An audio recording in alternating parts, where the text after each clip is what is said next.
lagi, bertemu lagi di dalam pembelajaran kita hari ini bersama saya Rosdiana Situmorang. Seperti biasa, mari kita terus mengawali pembelajaran kita dengan berdoa, mohon kekuatan kepada Tuhan.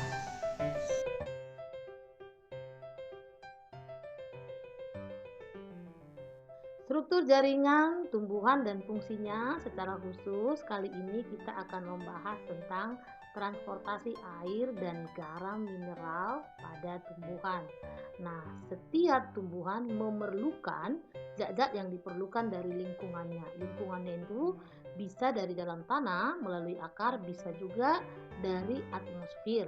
Nah, air dan mineral diserap dari akar itu dari dalam tanah. Kemudian dari atmosfer ada karbon dioksida dan oksigen. Nanti yang melakukannya adalah stomata dan lentisel. Jadi baik dari dalam tanah oleh akar maupun dari atmosfer oleh stomata dan lentisel. Air dan garam mineral masuk ke dalam tubuh tumbuhan itu melalui epidermis ya, secara difusi dan osmosis. Kemudian nanti dibawa ke daun melalui xilem. Nah, xilem adalah alat atau pengangkut pada tumbuhan yang mengangkut unsur-unsur hara dari akar menuju daun. Nah, sekarang kita perhatikan proses pengangkutan air dan mineral yang terjadi pada tumbuhan. Ada dua tahap namanya, yaitu ekstravasikuler dan intravasikuler. Ekstravasikuler berarti di luar pembuluh angkut, belum ada xilem. Nah, kemudian intravasikuler berarti melalui pembuluh angkut.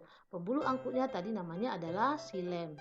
Nah, transport ekstravasikuler itu tanpa melalui xilem, jadi berjalan dari sel ke sel yang arahnya mendatar.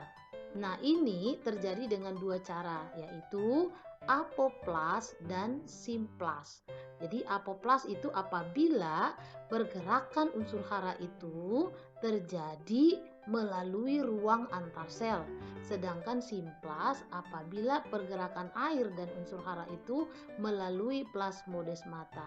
Nah, urutannya adalah seperti bagian-bagian daripada akar itu dimulai dari bulu akar, kemudian nanti masuk ke epidermis, kemudian menuju korteks, endodermis, lalu kemudian sampai di silinder pusat.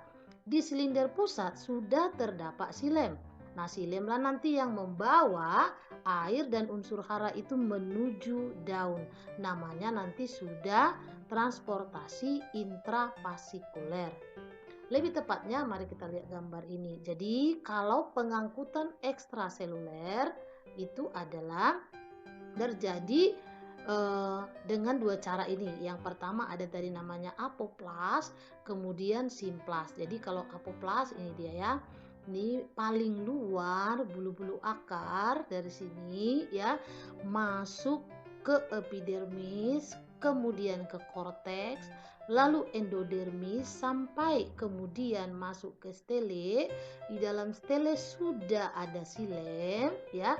Nah, kalau dia apoplas ini yang biru ini ya, dia bergerak dari setiap bagian-bagian itu melalui ruang antar sel. Ini dia ruang antar selnya, melalui ruang antar sel ya. Sedangkan kalau dia secara simpas, dia melalui plasmodesmata. Ini plasmodesmatanya. Jadi pergerakan itu terjadi melalui plasmodesmata sampai kemudian air dan unsur hara itu berada di dalam stele atau silinder pusat. Di dalamnya sudah ada xilem. Xilemlah nanti yang melanjutkan intraselulernya membawa zat-zat tersebut menuju daun.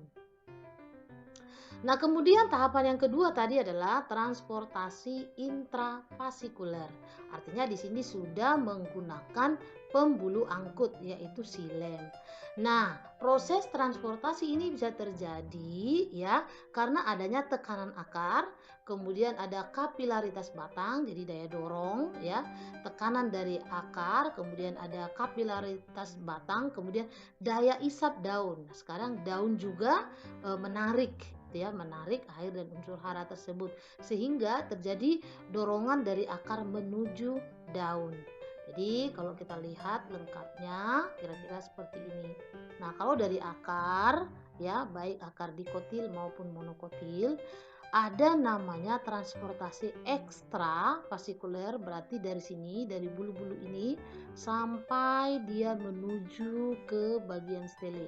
Di stele ini ada silem. Nah, setelah masuk silem terjadi transportasi fasikuler atau melalui pembuluh angkut yaitu silem. Silem lah nanti yang membawa unsur hara itu ke batang, kemudian menuju daun. Di daunlah terjadi fotosintesis. Setelah terjadi fotosintesis, lalu kemudian oleh floem dibawalah hasil fotosintesis itu ke seluruh bagian tumbuhan untuk dipakai pada perkembangan tumbuhan tersebut. Demikian transportasi pada tumbuhan. Semangat belajar!